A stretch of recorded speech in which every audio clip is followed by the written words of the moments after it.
Mathematics की classes में एक बार फिर से सभी व्यूवर्स का बहुत बहुत स्वागत है। हम यहाँ पर नंबर सिस्टम चैप्टर को डिस्कशन कर रहे थे और नंबर सिस्टम चैप्टर के हम प्रथम 60 प्रश्नों को आपके साथ में डिस्कशन कर चुके हैं।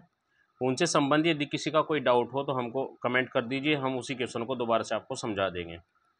आज हम 60 से लेकर 70 तक जितने भी क्वेश्चन बनेंगे, 10 क्वेश्चन बनेंगे, उन 10 क्वेश्चनों को आपके साथ में डिस्कशन करेंगे। यह क्लास बिल्कुल फ्री ऑफ कॉस्ट आपको प्रोवाइड की जा रही है। तो मैथमेटिक्स के जितने भी डाउट है सभी को आपके यहाँ पर क्लियर करके चलेंगे और पूरे के पूरे मैथमेटिक्स को हम यहाँ पर क्लियर करेंगे। मैथ, रीजनिंग, जीएस और हिंदी, ये चारों की चारों क्लासेज आपको पूरी कराई जाएंगी और वो भी फ्री ऑफ कॉस्ट।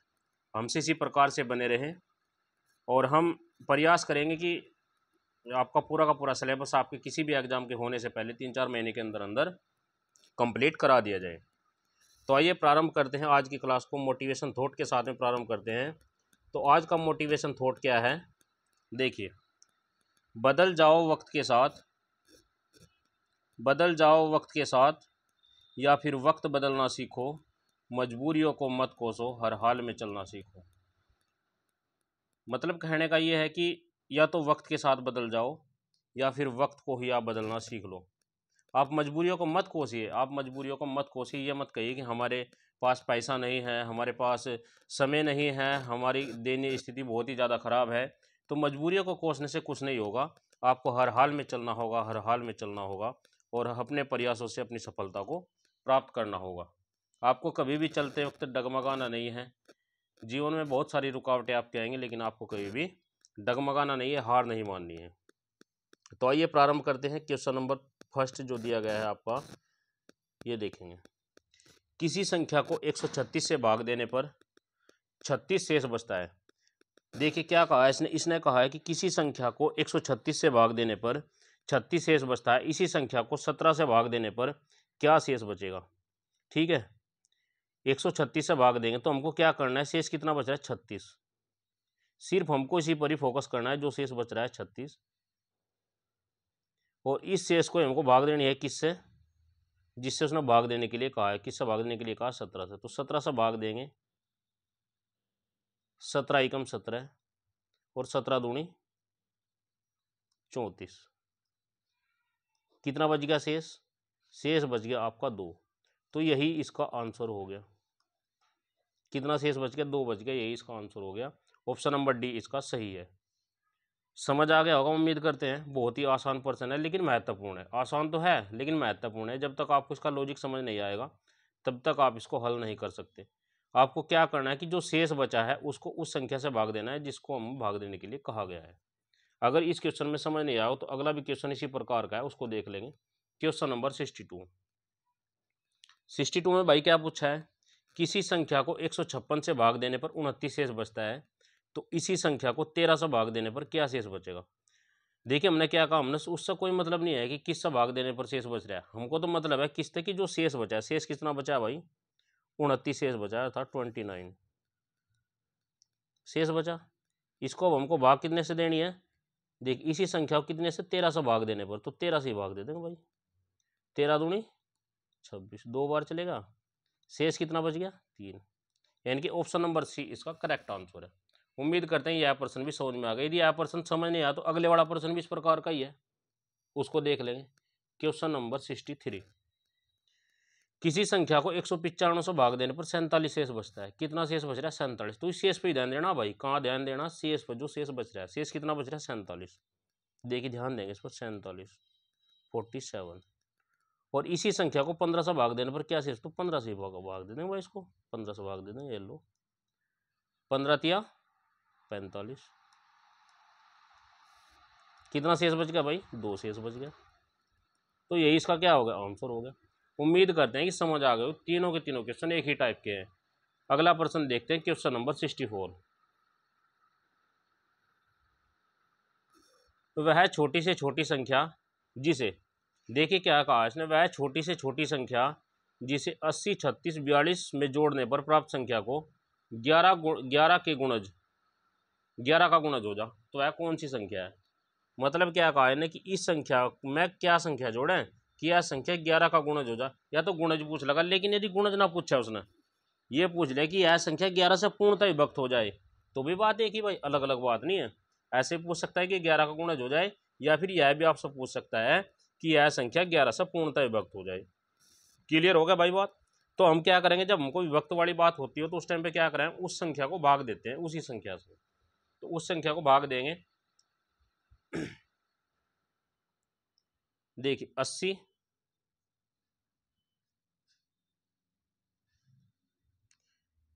36 और 42 को भाग क्या था देनी भाई, 11 से भाग देनी। कितने से, 11 से। 11 दूनी 22, 11 तिया 33, 11 चौक 44, 11 पंजे 55, 11 सत्ते 77। कितनी बार चले जाएगा भाई, 7 बार चले जाएगा। क्लियर इतना भाई, 3 बच गया और ऊपर से 3 उतार लिया, 11 तिया 33। इतना क्लियर हो गया भाई। ऊपर से उतार लिया हमने कितना, 11 तिया 33 हो गया भाई। 6 उतार लिया, नहीं चलता, 0 ले ली। ऊपर से फिर उतार लिया, 11 पंजे 55 हो गया भाई, 5 आएगा भाई। उसके बाद में कितना बच गया यहाँ पर, यहाँ बच गया 9 और ऊपर तो उतार लिया कितना, 2। तो 11 8 88, 8 आ गया भाई।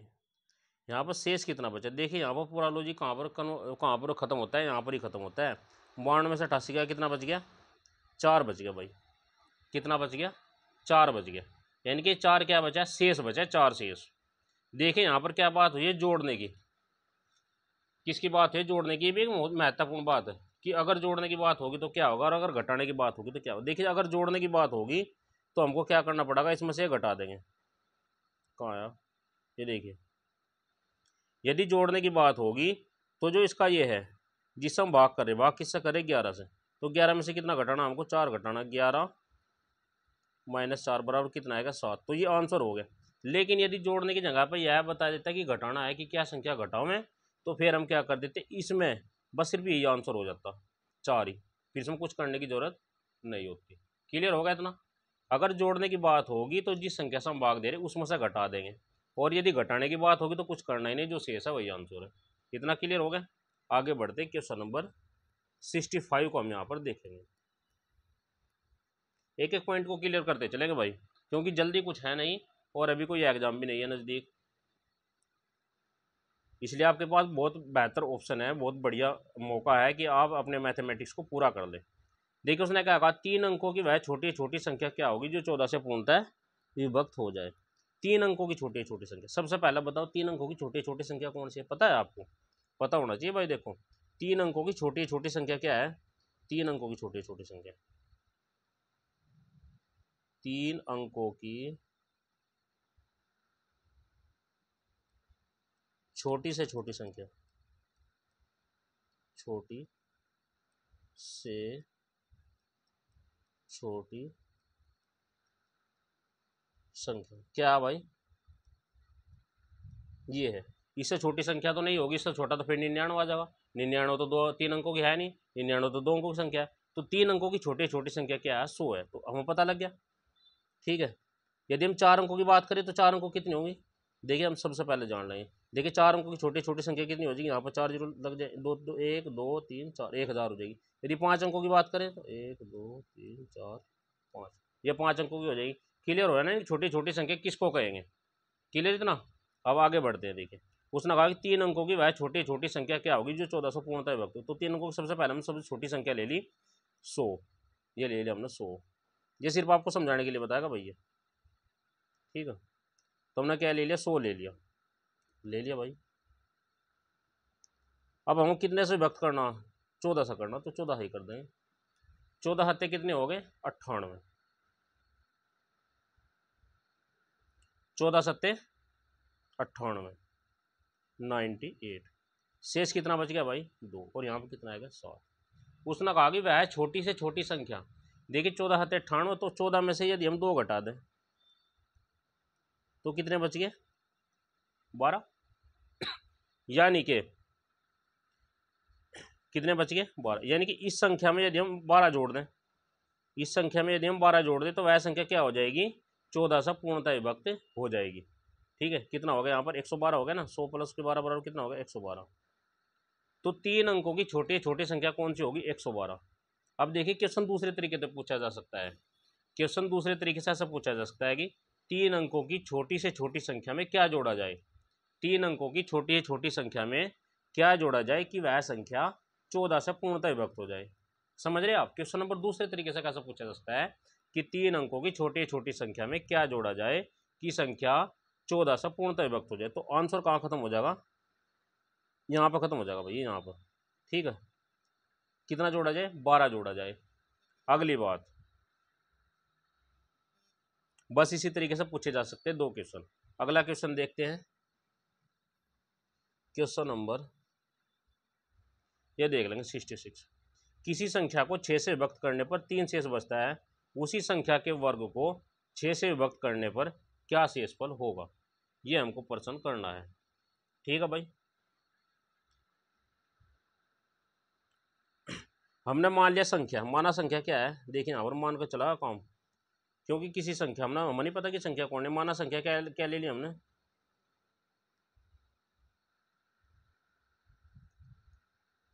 माना संख्या ले लिया हमने, चूंकि 6 से विभक्त हो रही तो 6n प्लस का 3 ले लिया हमने। ठीक है भाई, चूंकि 3 शेष बच रहा है और चूंकि 6 से विभक्त हो रही तो 6n और प्लस का 3, क्योंकि 3 क्या है शेष है यहाँ पर। क्लियर होगा भाई? इतना समझ आएगा ना? 6n प्लस 3 क्यों लिया हमने? क्योंकि वह संख्या 6 से तो विभक्त हो रही और 3 शेष बच रहा है, तो 6n प्लस का 3 हो जाएगा। क्लियर है इतना? यदि इतना क्लियर हो गया तो बताएं। जबकि n क्या है यहाँ पर? n एक क्या है? n यहाँ पर क्या है? n एक पूर्णांक है। पूर्णांक से तात्पर्य क्या है कि कोई एक पूर्ण संख्या 1 2 3 4 5 6 7 8 9 कुछ भी हो सकती है। क्लियर हो गया इतना? अब उसने क्या कहा कि इस संख्या का वर्ग कर दो। इस संख्या क्या करना? वर्ग। तो वर्ग कर देंगे भाई। जो प्रश्न कह रहा है, प्रश्न क्या कह रहा है? उसी संख्या के वर्ग को 6 से विभक्त करने पर शेष क्या बचेगा? तो इस संख्या का वर्ग करना हो 6n प्लस का 3। उसने वर्ग कहा भाई, वर्ग कर देंगे अपनी तरफ से, कुछ नहीं जोड़ना। जैसे जैसे प्रश्न का आएगा ऐसे ही करते चलेंगे। देखिए 6 का 6n, यानी कि यहाँ पर क्या बन गया? देखिए आपको याद होगा, अगर नहीं होगा तो मैं लिख देता हूँ। a प्लस की बी का स्क्वायर का फॉर्मूला क्या है? कुछ को याद भी होगा भाई, तो ऐसा मत समझना कि आपका टाइम वेस्ट हो रहा है। आपके जैसे भाई कुछ और भी होंगे जिनको याद नहीं होगा, तो उनके लिए है ये। सभी का भला सोचे करें भाई। ए स्क्वायर प्लस बी स्क्वायर और प्लस का 2ab, ये किसका फॉर्मूला है? ए प्लस की बी के स्क्वायर का। तो यहाँ पर ले लेंगे ए के स्थान पर 6n ले लेंगे, यानी कि 6 36 n स्क्वायर प्लस का बी की वैल्यू कितनी है? 3 तिया 9 प्लस का 2ab 6 18 18 में कितना होगा? 36 n होगा भाई। इतना क्लियर होगा? अब आगे देखेंगे भाई। वैसे तो इसको यहाँ डायरेक्ट भी कर सको हम, लेकिन नहीं, कुछ स्टूडेंट कमज़ोर भी होंगे बहुत, तो हमने क्या किया? 36 n स्क्वायर प्लस 36n और 9 को तोड़ लिया भाई। 9 को डिवाइड कैसा कर लिया हमने? 9 को हमने तोड़ लिया है किस में? देखिए 6 प्लस का 3 में तोड़ लिया। क्लियर भाई? अब यहाँ से हम इस वाली फॉर्म में हम कॉमन क्या ले सकें? क्या कॉमन ले सकते हैं भाई यहाँ से हम? बताओ इसमें से क्या कॉमन ले सकते हैं? इसमें से हम कॉमन क्या ले सकते हैं? 6 कॉमन ले लिया भाई हमने, 6 ले लिया कॉमन।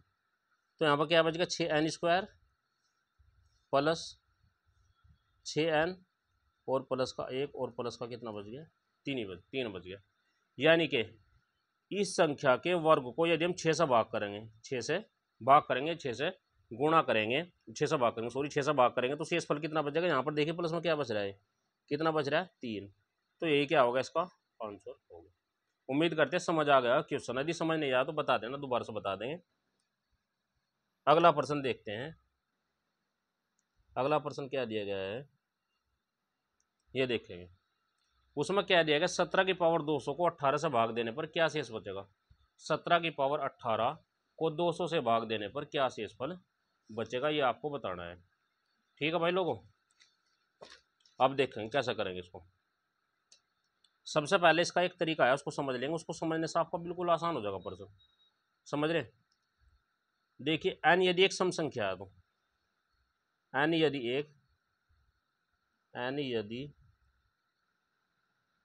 एक सम संख्या है क्या है, सम संख्या है। ठीक है, थोड़ा समझेंगे इसको। तो x to the power n,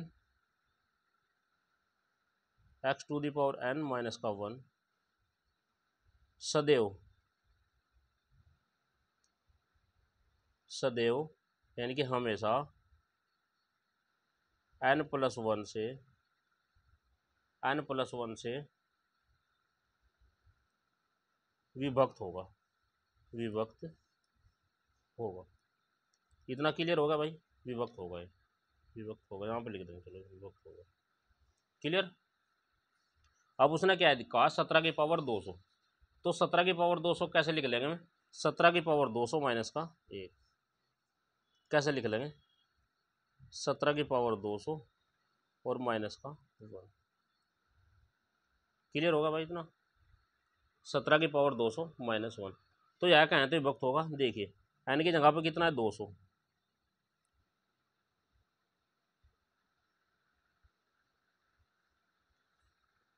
N की जगह पे कितना है, 200।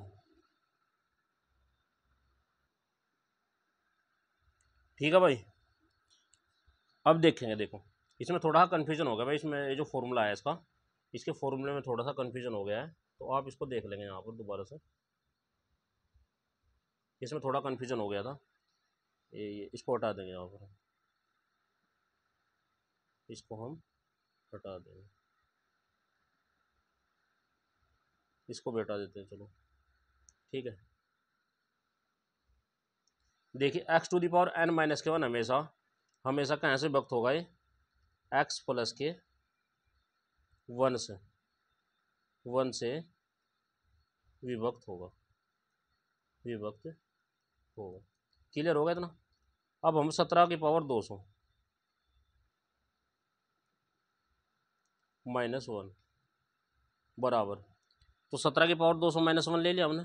अब यह सदैव कहाँ से विभक्त होगा, देखेंगे ऊपर ये क्या था, x प्लस का 1, एक्स की यहाँ पे कितना 17, तो 17 प्लस का 1 बराबर क्या हो गया 18, यानी कि हमेशा कहाँ से विभक्त होगा, 18 से विभक्त होगा।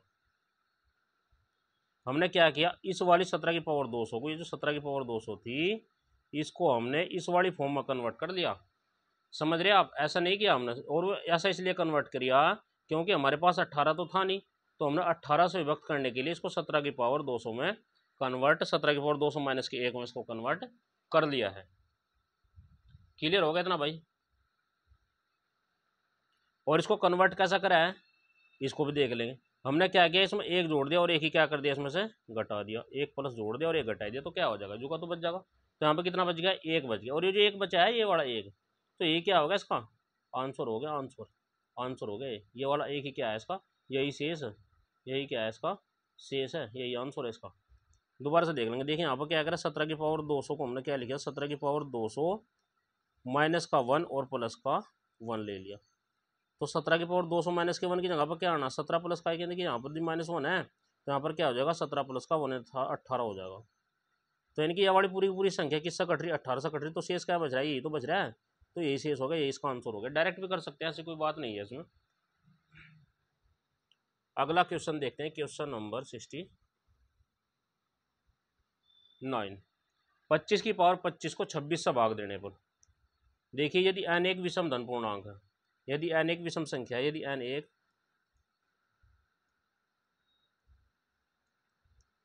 विषम संख्या है, तब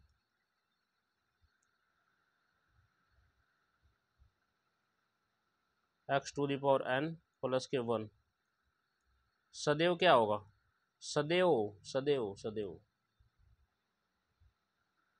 x प्लस के 1 से ही विभक्त होगा। किससे विभक्त होगा, x प्लस के 1 से ही विभक्त होगा। क्लियर होगा भाई इतना। अब यहाँ पर देख क्या दिया गया है, 25 की पावर 25, 25 की पावर 25। अब इसको हमने क्या लिखा है, 25 की पावर 25 प्लस 1 और -1 लिख लिया भाई। 25 की पावर 25 प्लस 1 और -1, तो ये जो है ये कहाँ से विभक्त होगा, 25 की पावर 25 प्लस का 1 किससे व्यक्त होगा, 26 से। तो ये तो पूरा का पूरा कट गया, तो ये कितना बच गया, माइनस का 1। देखिए वहाँ पर प्लस का 1 बच रहा था, तो आंसर वहीं का वहीं कन्वर्ट हो रहा था, वहीं का वहीं था डायरेक्ट आंसर। ये भी ध्यान रखने योग्य बात है, वहाँ पर क्या बच रहा था, प्लस बच रहा था, तो आंसर वहीं का वहीं खत्म हो गया, आंसर कितना होगा, 1। लेकिन यहाँ पर किसका बच रहा है, माइनस 1, माइनस का। ये बहुत महत्वपूर्ण बात है भाई, ध्यान रखने, दोनों में अंतर है, कोई नहीं बताने का आपको, हम बता रहे हैं दोनों में अंतर है कि यहाँ पर क्या शेष बच रहा है, माइनस में बच रहा है। तो आइए देखते हैं क्या करेंगे। तो 26 में से इसको क्या कर देंगे, माइनस कर देंगे, 26 माइनस का 1 बराबर कितना हो गया, 25। यही इसका आंसर है। क्लियर होगा भाई इतना। अगला प्रश्न देखते हैं, उम्मीद करते हैं यह प्रश्न भी क्लियर हो। दोनों प्रश्नों में अंतर ये है कि वहाँ पर प्लस का चिन्ह बच रहा है, तो इसलिए प्रश्न वहीं का वहीं समाप्त हो गया, लेकिन यहाँ पर माइनस का चिन्ह बच रहा है, तो इसलिए प्रश्न यहाँ पर समाप्त ना होकर एक स्टेप और आगे बढ़ेगा। क्लियर हो गया इतना। आगे बढ़ते हैं, क्वेश्चन नंबर आपका 70 नंबर क्वेश्चन। किसी संख्या को n से भाग देने पर 3 शेष बचता है। किसी संख्या को n से भाग देने पर 3 शेष बचता है।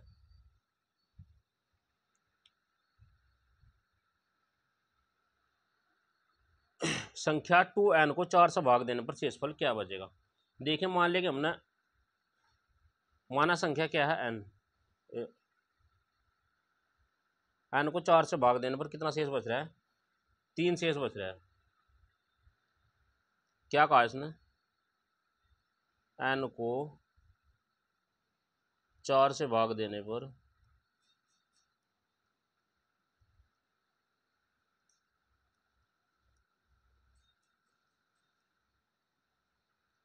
तीन शेष बचता है।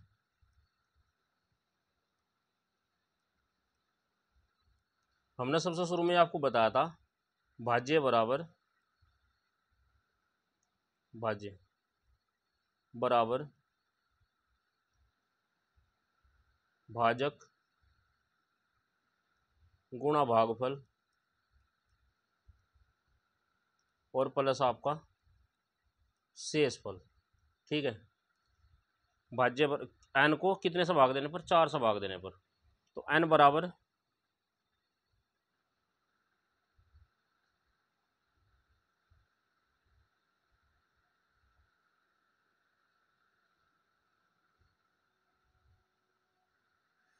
किसी